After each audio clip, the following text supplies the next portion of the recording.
الحمد لله رب العالمين والصلاة والسلام على سيد المرسلين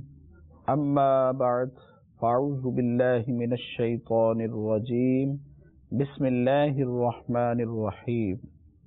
الصلاة والسلام عليك يا رسول الله وعلى آلك وأصحابك يا حبيب الله الصلاة والسلام عليك يا نبي الله وعلى آلك وأصحابك يا نور الله۔ نبی کریم صلی اللہ تعالی علیہ وآلہ وسلم نے ارشاد فرمایا، قیامت کے دن میرے نزدیک یعنی قریب ترین وہ شخص ہوگا جو مجھ پر کثرت سے درود پاک پڑھتا ہوگا۔ صلو علی الحبیب صلی اللہ تعالی علی محمد صلی اللہ علیہ وسلم۔ میٹھے میٹھے اسلامی بھائیوں اور مدنی چینل کے ناظرین، ہم آج پھر اپنے سلسلے قرآنی مثالیں اور ان کے اسباق میں حاضر ہیں، اور آج کے اس سلسلے میں ہم قرآن مجید فرقان حمید میں بیان کردہ بنی اسرائیل کے دو بھائیوں کی مثال سماعت کریں گے۔ اللہ تبارک و تعالی قرآن مجید فرقان حمید میں بنی اسرائیل کے دو بھائیوں کی مثال بیان فرماتے ہوئے ارشاد فرماتا ہے، وَضْرِبْ لَهُم مَثَلَ الرَّجُلَيْنِ جَعَلْنَا لِأَحَدِهِمَا جَنَّتَيْنِ مِنْ أَعْنَابٍ وَحَفَّفْنَاهُمَا بِنَخْلٍ وَجَعَلْنَا بَيْنَهُمَا زَرْعًا كِلْتَا الْجَنَّتَيْنِ آتَتْ أُكُلَهَا وَلَمْ تَظْلِمْ مِنْهُ شَيْئًا وَفَجَّرْنَا خِلَالَهُمَا نَهَرًا وَكَانَ لَهُ ثَمَرٌ فَقَالَ لِصَاحِبِهِ وَهُوَ يُحَاوِرُهُ أَنَا أَكْثَرُ مِنْكَ مَالًا وَأَعَزُّ نَفَرًا وَدَخَلَ جَنَّتَهُ وَهُوَ ظَالِمٌ لِنَفْسِهِ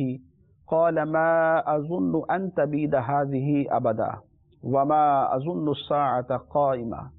وَلَئِن رُّدِدتُّ إِلَىٰ رَبِّي لَأَجِدَنَّ خَيْرًا مِّنْهَا مُنقَلَبًا قَالَ لَهُ صَاحِبُهُ وَهُوَ يُحَاوِرُهُ أَكَفَرْتَ بِالَّذِي خَلَقَكَ مِن تُرَابٍ ثُمَّ مِن نُّطْفَةٍ ثُمَّ سَوَّاكَ رَجُلًا لَكِنَّ هُوَ اللَّهُ رَبِّي وَلَا أُشْرِكُ بِرَبِّي أَحَدًا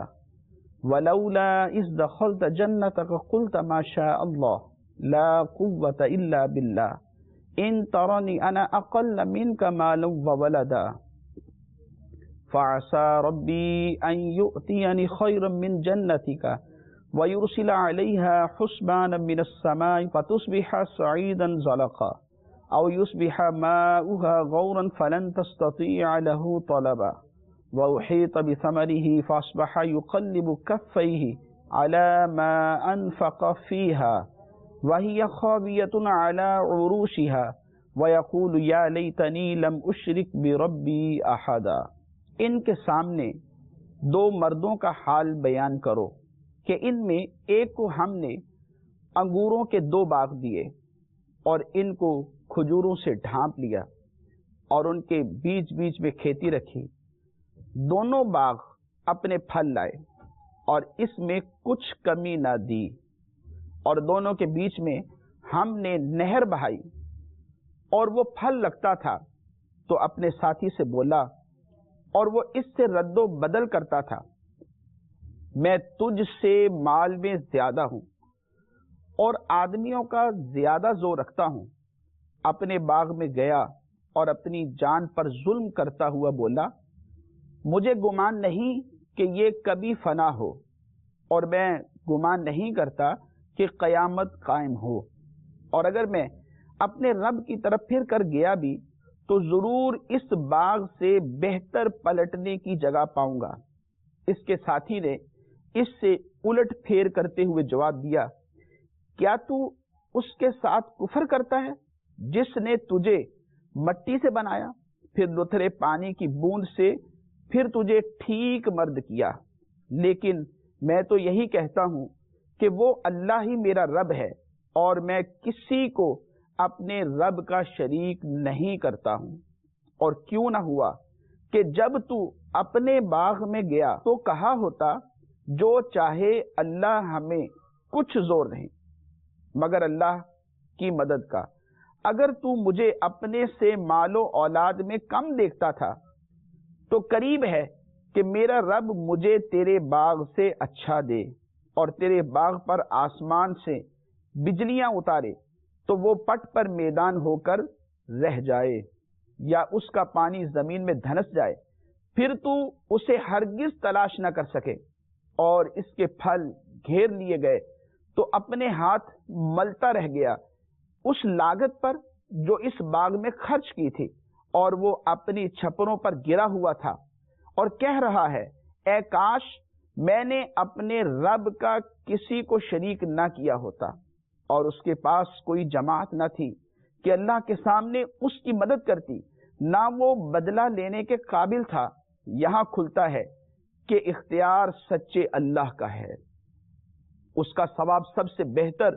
اور اسے ماننے کا انجام سب سے بھلا۔ آیت مبارکہ میں اللہ تبارک و تعالی نے دو مردوں کی مثال بیان فرمائی کہ جنہیں برابر مال دیا گیا، ان میں سے ایک شخص نے دوسرے شخص پر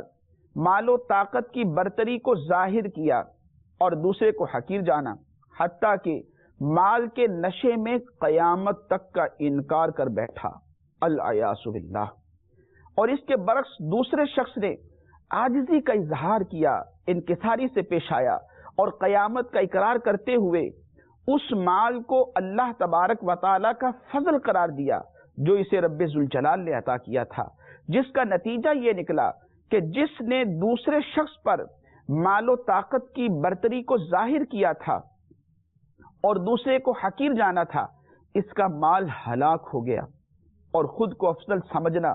اور دوسرے کو حقیر جاننا ہی میٹھے میٹھے اسلامی بھائیوں اور مدنی چینل کے ناظرین یہ تکبر کہلاتا ہے۔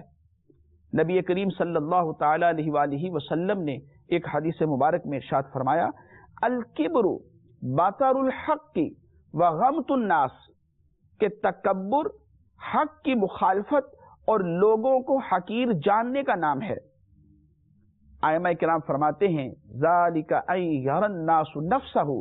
اکبر من غیرہ، کہ تکبر یہ ہے کہ انسان اپنے آپ کو دوسروں سے افضل سمجھے۔ اللہ تبارک و تعالی نے جب حضرت آدم علیہ السلام کی تخلیق فرمائی، تمام فرشتوں کو بیمائے ابلیس کے حکم دیا کہ ان کو سجدہ کریں، تو تمام فرشتوں نے حکم خداوندی کی تعمیل کی، انہیں سجدہ کیا۔ سب سے پہلے حضرت سید الملائکہ سیدنا جبرائیل امین علیہ السلام نے سجدہ کیا، پھر اس کے بعد حضرت میکائیل علیہ السلام نے سجدہ کیا، پھر حضرت اسرافیل علیہ السلام نے سجدہ کیا، اس کے بعد حضرت اسرائیل علیہ السلام نے سجدہ کیا۔ تمام مقرب فرشتوں نے اللہ تبارک و تعالیٰ کے حکم کی تعمیل کی اور حضرت آدم علیہ السلام کو سجدہ کیا، لیکن ابلیس نے انکار کر دیا اور تکبر کر کے کافروں میں سے ہو گیا۔ جب اللہ تبارک و تعالیٰ نے ابلیس سے اس انکار کا سبب دریافت کیا تو کڑ کر کہنے لگا، انا خیر منہ خلقتنی من نار وخلقتہ من طین، میں اس سے بہتر ہوں کہ تو نے مجھے آگ سے بنایا اور اسے مٹی سے پیدا کیا۔ ابلیس کی اس سرکشی، نافرمانی اور تکبر پر اس کی حسین صورت ختم ہو گئی اور وہ بد شکل روح سیاہ ہو گیا، اس کی نورانیت سلب کر لی گئی۔ اللہ تبارک و تعالیٰ نے ابلیس کو اپنی بارگاہ سے دھتکارتے ہوئے نکال دیا، ارشاد فرمایا، فَخْرُجْ مِنْهَا فَإِنَّكَ رَجِيمٌ، تو جنت سے نکل جا کہ تو راندھا یعنی لعنت کیا گیا ہے۔ وَإِنَّ عَلَيْكَ لَعْنَتِي إِلَى يَوْمِ الدِّينِ، اور بے شک تجھ پر میری لعنت ہے قیامت تک۔ تکبر کرنے والوں کی مثال بزرگان دین نے بڑے پیارے انداز سے بیان فرمائی۔ فرماتے ہیں کہ ایک بادشاہ کا غلام اگر بادشاہ کی اجازت کے بغیر اس کا تاج اپنے سر پر پہن کر اس کے شاہی تخت پر براجمان ہو جائے تو غور کیجیے، جس طرح یہ غلام بادشاہ کی طرف سے سخت سزا کا حقدار ٹھہرے گا، بالکل اسی طرح صفت کبر میں شرکت کی مذموم کوشش کرنے والا شخص اللہ تبارک و تعالی کی جانب سے سزا کا مستحق ٹھہرتا ہے۔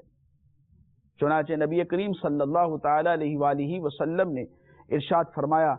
کہ اللہ تبارک و تعالی فرماتا ہے کبریائی میری چادر ہے، لہذا جو میری چادر کے معاملے میں مجھ سے جھگڑے گا میں اسے پاش پاش کر دوں گا۔ میٹھے میٹھے اسلامی بھائی اور مدنی چینل کے ناظرین، اللہ تبارک و تعالی کا کبریائی کو اپنی چادر فرمانا صرف ہمیں سمجھانے کے لیے ہے، ورنہ وہ ان چیزوں سے پاک ہے کہ جیسے ایک چادر کو دو نہیں اوڑھ سکتے، یوں ہی عظمت و کبریائی سوائے اللہ تبارک و تعالیٰ کے کسی دوسرے کے لیے نہیں ہو سکتی۔ تکبر کرنے والوں کو اللہ تبارک و تعالیٰ ناپسند فرماتا ہے۔ بنی اسرائیل کے ان دو بھائیوں میں سے ایک نے تکبر کیا تھا، اپنے مال پر دوسرے پر بڑائی ظاہر کی تھی اور اس کی تحقیر کی تھی، اور اس تحقیر میں، اس تکبر میں سب سے بڑا گناہ کر بیٹھا، رب ذوالجلال کی بارگاہ میں اس کی صفت کبریائی میں اپنے آپ کو شریک کر لیا، اور اس کا نتیجہ یہ نکلا کہ اس نے قیامت کا انکار کر دیا۔ اور یاد رکھیے ایسے لوگوں کو اللہ تبارک و تعالی سخت ناپسند فرماتا ہے۔ قرآن مجید فرقان حمید میں ارشاد فرمایا انہ لا یحب المستکبرین، بے شک وہ مغروروں کو پسند نہیں فرماتا۔ حضور نبی کریم علیہ السلام نے ارشاد فرمایا اللہ تبارک و تعالی متکبرین یعنی مغرور لوگ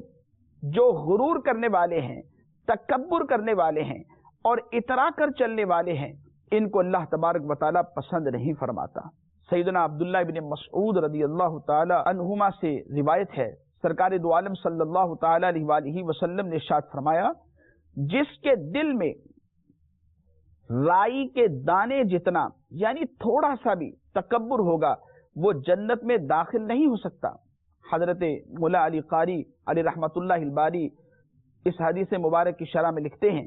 جنت میں داخل نہ ہونے سے مراد یہ ہے کہ تکبر کے ساتھ کوئی جنت میں داخل نہ ہوگا۔ جس نے تکبر کیا، جس نے کوئی بھی برا کام کیا، اسے جہنم کی آگ میں داخل کیا جائے گا، وہ اس گناہ پر سزا لے گا۔ جب اس کی سزا مکمل ہو گئی، اگر اس کا خاتمہ ایمان پر ہوا ہوگا تو اسے پاک و صاف کر کے جنت میں داخل کر دیا جائے گا۔ میٹھے میٹھے اسلامی بھائی اور مدنی چینل کے ناظرین، ذرا سوچئے اس تکبر کا کیا حاصل؟ محض لذت نفس، وہ بھی چند لمحوں کے لیے، جبکہ اس کے نتیجے میں اللہ تبارک و تعالی اور اس کے رسول صلی اللہ علیہ وسلم کی ناراضگی، مخلوق کی بیزاری، میدان محشر میں ذلت و رسوائی، اللہ تبارک و تعالی کی رحمت، انعامات جنت سے محرومی اور جہنم کا رہائشی بننے جیسے بڑے بڑے نقصانات کا سامنا ہے۔ اب فیصلہ ہمارے ہاتھ میں ہے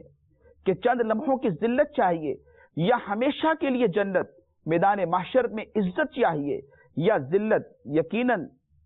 ہم خسارے یعنی نقصان میں نہیں رہنا چاہیں گے، تو ہمیں چاہیے کہ اپنے اندر اس مرض تکبر کی موجودگی کا پتہ چلائیں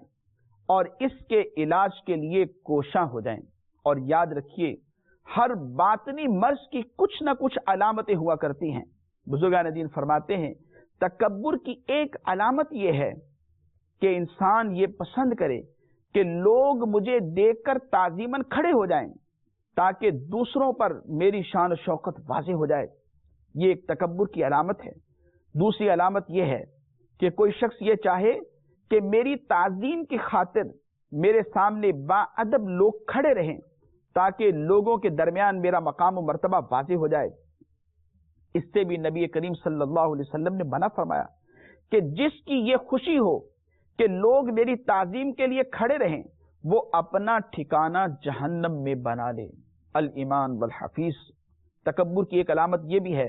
کہیں آتے جاتے وقت یہ خواہش رکھنا کہ میرا کوئی شاگرد یا میرا کوئی مرید یا میرا کوئی عقیدت مند، میرا کوئی رفیق میرے برابر چلے یا میرے پیچھے پیچھے چلے تاکہ لوگ مجھے معزز خیال کریں، حالانکہ عزت تو رب ذوالجلال کی بارگاہ سے ہوتی ہے۔ اور ایک علامت تکبر کی یہ بھی ہے کسی سے ملاقات کے لیے خود چل کر جانے میں ذلت محسوس کرے،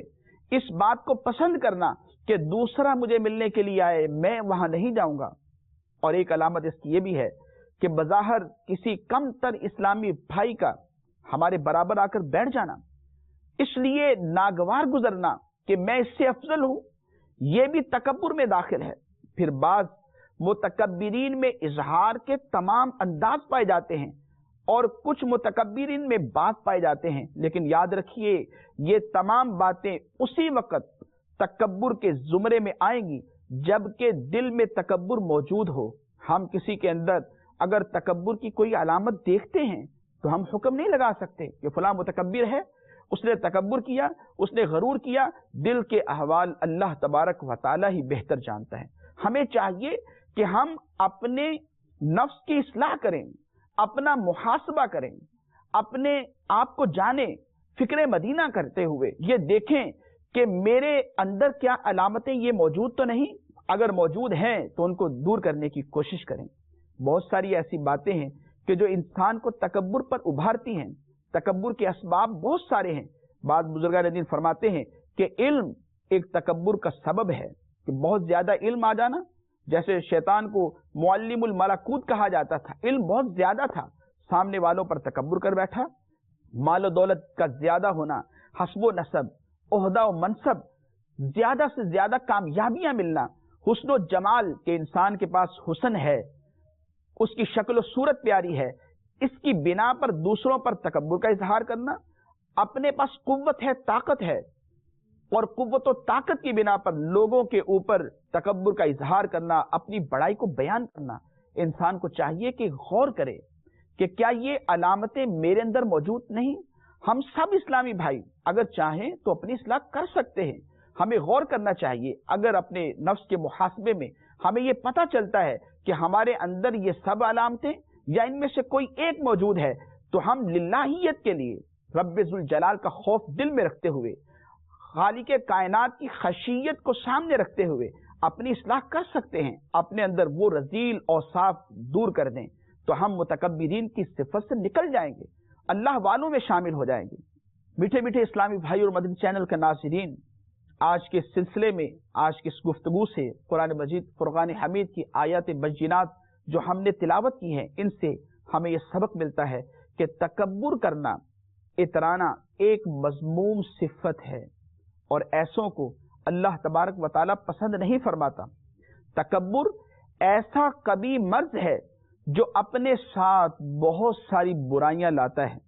اور کئی انسان کی اچھائیوں کو ختم کر دیتا ہے، انسان کو ان اچھائیوں سے محروم کر دیتا ہے۔ مثلا جھوٹ، چغلی، کینہ پروری، وعدہ خلافی، غیبت اور حسد وغیرہ اس طرح کی برائیوں میں انسان کو مبتلا کر دیتا ہے۔ تکبر مال و دولت کی ہلاکت